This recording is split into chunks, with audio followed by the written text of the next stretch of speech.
Hello, everyone. Let us continue preparing the self-monitoring report online.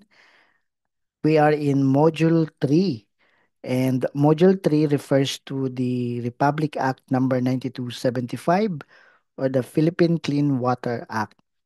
All our activities pertaining to compliance to RA 9275, we need to provide here in this module.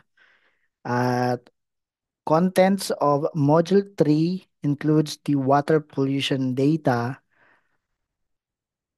We specify the wastewater generation on daily basis.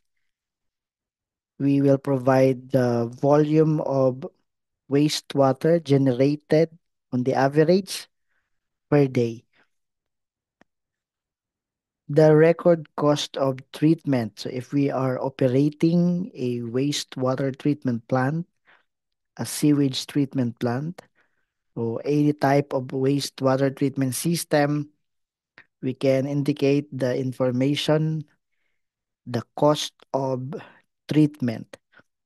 And also we have the information on the discharge location. We specify the location of the outlet and the name of the receiving water body, whether it is a fresh water, a coastal water or marine water, whether um, a brackish water, we specify the name of the receiving water body. And if we have a direct wastewater discharge to the environment, we are required to conduct a water sampling and analysis in collaboration or coordination with EMB accredited laboratory, and the result of sampling and analysis shall be included here in the report in the module 3. The detailed report of the wastewater characteristics for conventional pollutants, which includes the BOD, TSS, color, pH, oil and grease, and we have also the other parameters like ammonia, nitrate, and phosphate. So this is the module 3 of the self-monitoring report. So ano ang ginagawa natin dito? First of all, with respect to water pollution data, kailangan natin ang volume of wastewater generation per day. Sa ang module 3, kailangan natin ang tulong ng module 1. So we can go to module 1 first. And mula sa module 1, we can go here sa total water consumption this quarter. At may naka-indicate dyan kung ilan. So example, we have a total water consumption of 350 cubic meter for this quarter. And the number of days for the quarter is 90. So we can divide 350 with 90. So 350 divide 90. So we have 3.89. So saan natin nakuha yung 3.89? So dinivide natin yung total water consumption sa number of days of operation in a quarter. Basically, we have the daily wastewater generation. Ito na yon, yung 350 divided by 90. So we got 3.89. So dito sa module 1 nakuha natin to at pabalik tayo sa module 3. So doon sa 3.89 na nakuha natin, o let's say 3.9,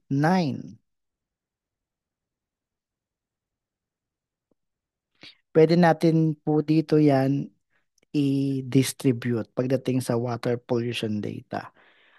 So kadalasan ay wala naman tayong mode or means of measurement, kaya minsan nagkakaroon ng mga estimation. Pwede sa atin makatulong. Halimbawa, we have yung ating total water consumption. Sabi natin kanina ay 350 cubic meter divided by 90 days. Nakakuha tayo ng 3.89 cubic meter per day. So kung iraround off mo nga yan, we have 4.0 cubic meter per day. So yung 4.0 cubic meter per day, i-distribute natin ito sa iba't ibang activities applicable or relevant sa ating facility. So kaya naman yung 4.0, for quick estimation, kumukuha tayo ng 80% for domestic wastewater. Yung mga tubig na nagagamit for flushing of toilets. So lalagay tayo dito ng 80% of the total water consumption. So we have 80% or equivalent sa 0.8. So if we will get 80% of the 4 cubic meter per day, pwede nating masabi na sa loob ng isang quarter, we generated on the average per day 3.2. Saan natin nakuha yung 3.2? Yung pong ating 4.0 cubic meter per day, multiply natin nung percentage na yon. So kaya meron tayong 3.2 cubic meter per day. Now, ilan ang natitira sa 4 kung meron na tayong 3.2 na ginamit for domestic wastewater? So basically, meron pa tayong 0.8. So saan natin pwedeng i-distribute yung 0.8 na yon sa iba't iba pang mga activities like for cooling water, kung may cooling tower tayo, wash water equipment, process wastewater, others like leakage, gardening, drinking, wash water or floor. So dapat ang magiging total nito 3.2 plus 0.1 plus 0.3, then plus 0.2, then plus 0.1, and plus 0.1. Dapat ang magiging total nito ay 4.0. So, yung 3.2 plus 0.3, then plus 0.2,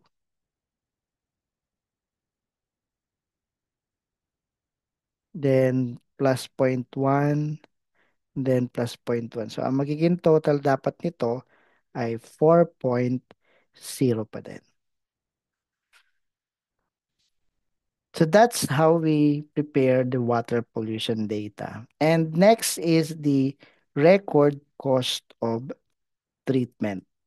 Sa record cost of treatment naman, kailangan naman natin dito ipakita yung mga expenses sa ating treatment ng wastewater. So record cost of treatment. And we have here the requirement, person employed, number of employees sa bawat buwan, person employed at yung cost per month, the cost of chemicals used by water treatment plant, the utility cost of water treatment plant, combining electricity and water expenses, the administrative and overhead cost, the cost of operating in-house laboratory, new or additional investment in water treatment plant, and the cost of new or add investment. So ito namang month, this refers to the month of the quarter. So for example, tayo ay nasa third quarter. Kung tayo ay nasa third quarter, this includes the month of July, August, and September. So what are the cost per month? So for person employed sa ating planta, treatment plant, ilan ang operator natin, say one person, magkano ang cost per operator, let's say 20,000. And then cost of chemicals used by water treatment plant. So usually gumagamit tayo ng mga chlorine for disinfection at iba pang mga chemicals. Gumagamit tayo minsan ng mga acids para ibaba yung pH o gumagamit tayo ng base chemicals para itaas mo yung pH. So what are the cost of chemicals used for the operation of the wastewater treatment system? Um, let's say 10,000 for July, zero for August, zero for September. So if you have cost per month, just declare it here. The utility cost of a water treatment plant for electricity and water. Of course, yung ating mga treatment plant, may mga sanitation facility din to. May CR din dyan, may wash basin.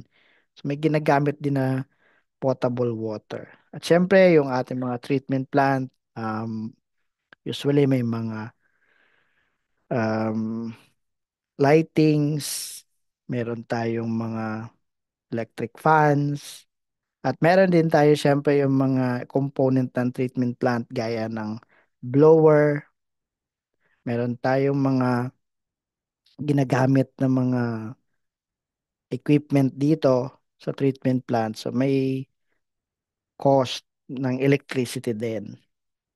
So what is the kilowatt hour sa mga submeter natin pagdating sa kuryente, and of course yung cubic meter na nagagamit na tubig. So we can translate that to cost.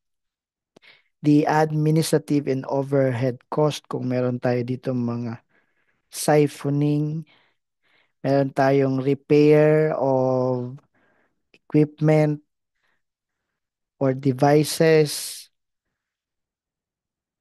So pwede natin po yan diyang isama yung ating mga maintenance and operating expenses. We have also the cost of operating in-house laboratory. Usually gumagamit tayo dyan ng mga scientific devices, meron tayong mga reagents, even yung mga consumables, ng mga pwedeng nagagamit natin for testing. May mga filter pad, may mga test tube, graduated cylinder, etc. The cost of operating in-house laboratory per month.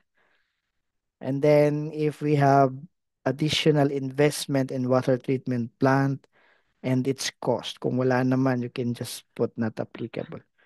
So these are important information sa Module 3.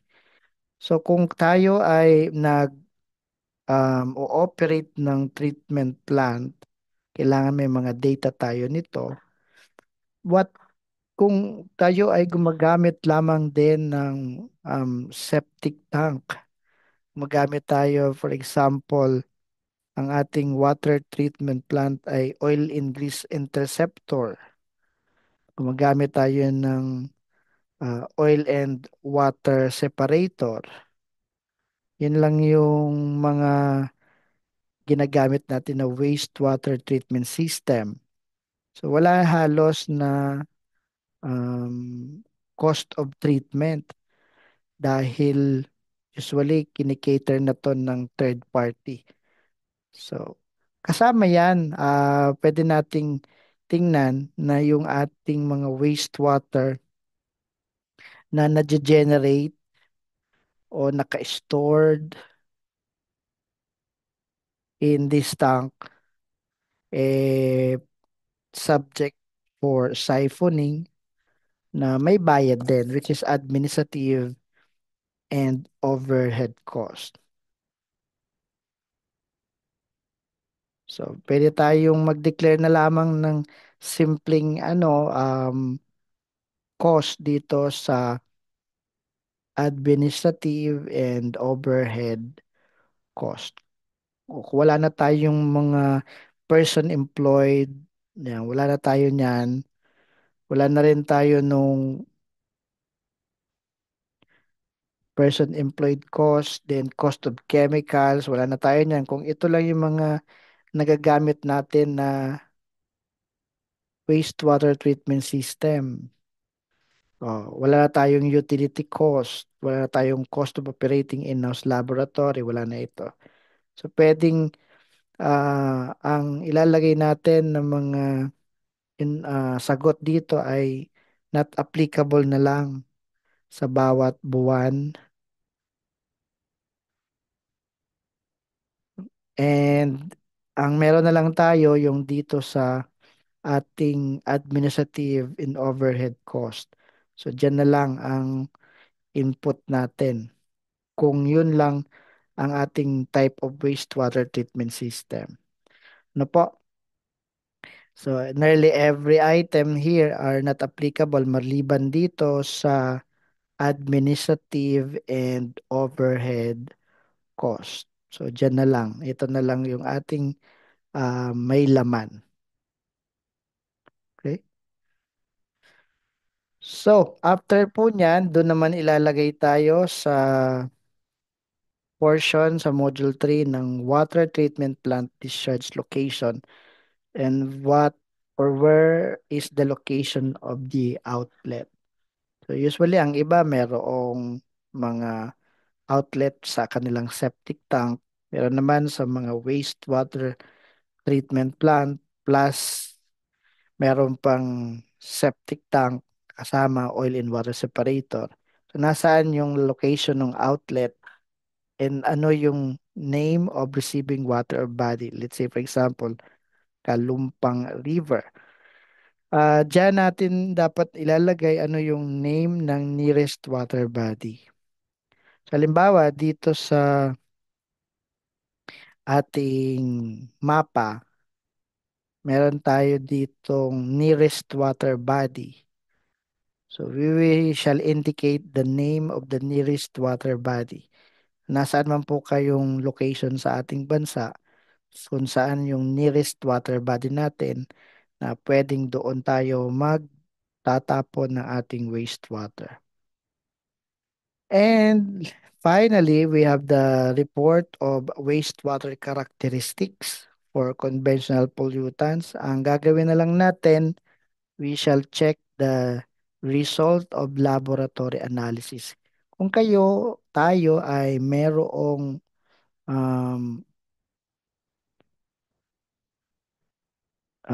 meron tayong wastewater discharge at tayo ay required na magpa-test niyan ng ating mga wastewater discharges. So kapag nagpa-test tayo through accredited environmental laboratory, bibigyan tayo ng result of laboratory analysis or ROLA. Sa iba, ang tawag nila Report of Laboratory Analysis.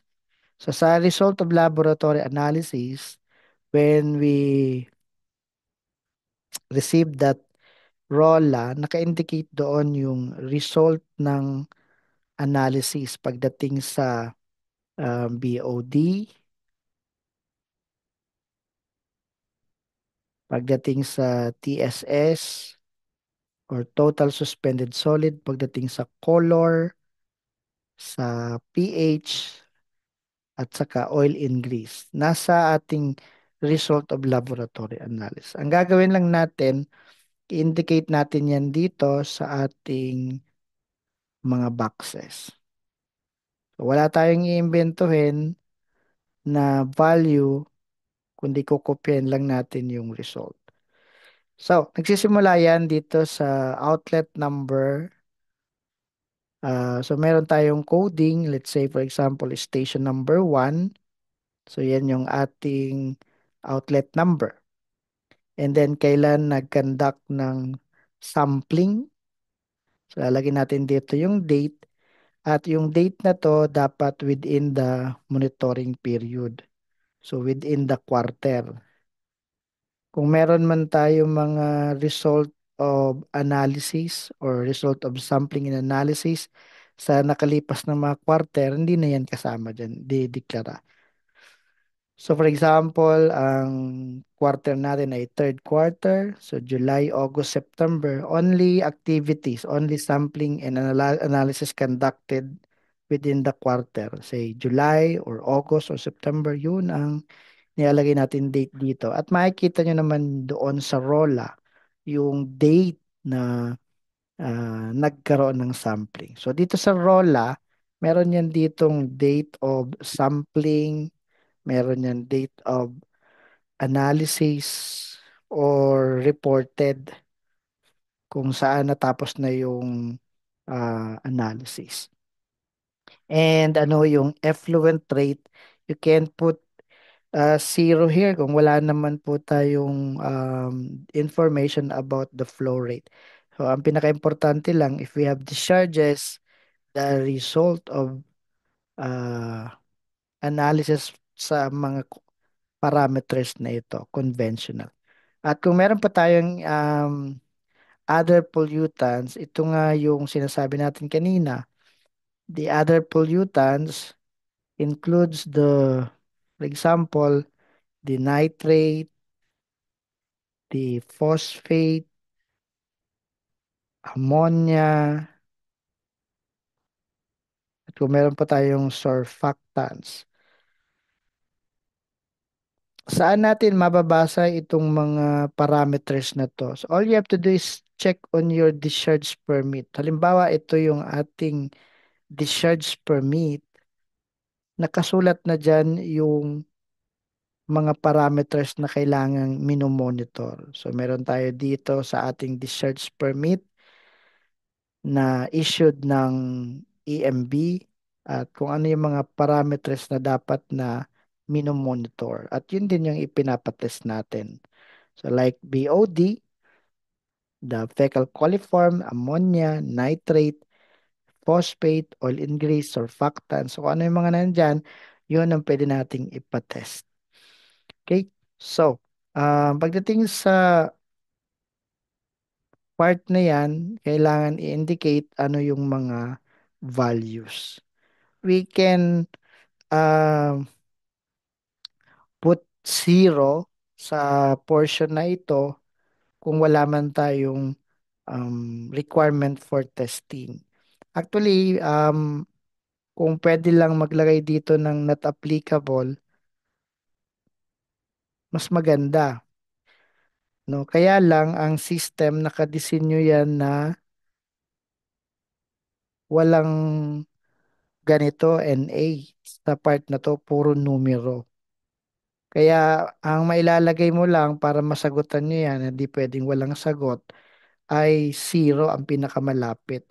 Pero para hindi questionable bakit zero, imposible naman na zero lahat ng values na ito. Para hindi po masyadong questionable yung zero na ilalagay natin dito. No? Ulitin ko, hindi kasi tayo makakapaglagay ng not applicable. Pwede natin ilagay dito zero. Yeah. Para hindi questionable na zero lahat yan, pwede tayong pumunta sa Module 1, no? Punta kayo ng Module 1 at ilagay nyo dito sa general information sheet. Ilagay nyo dito, no testing requirement. Ilagay nyo, no wastewater or no effluent testing requirement. So para makita po na bakit ganon, puro zero yun. Kasi wala naman kasing discharge. Ano po? So again, balik tayo doon sa module 3 at pagkatapos nating ma-indicate yung water pollution data, the record cost of treatment, water treatment plant discharge location, and the detailed report of wastewater characteristics for conventional pollutants and other pollutants, all we have to do is click this button, save. So we need to click this button, save page, para yung mga information na sinulat natin, ma-save talaga sa module 3. Once you click save page, ay magkakaroon na kayo ng information sa module 3 and then papasok na kayo ngayon sa module 4. So let's click save page at yun nga, papasok na yan sa ating module 4. So dyan muna tayo nagtatapos at yan po ang ating module 3 ng RA 9275 online self-monitoring report. If you want to know more about preparing this report, if you want to know more about environmental requirements, compliance, please subscribe to this channel. Please like this video. You are encouraged to share this video. Thank you very much for your time listening. Thank you very much, everyone, and have a great day.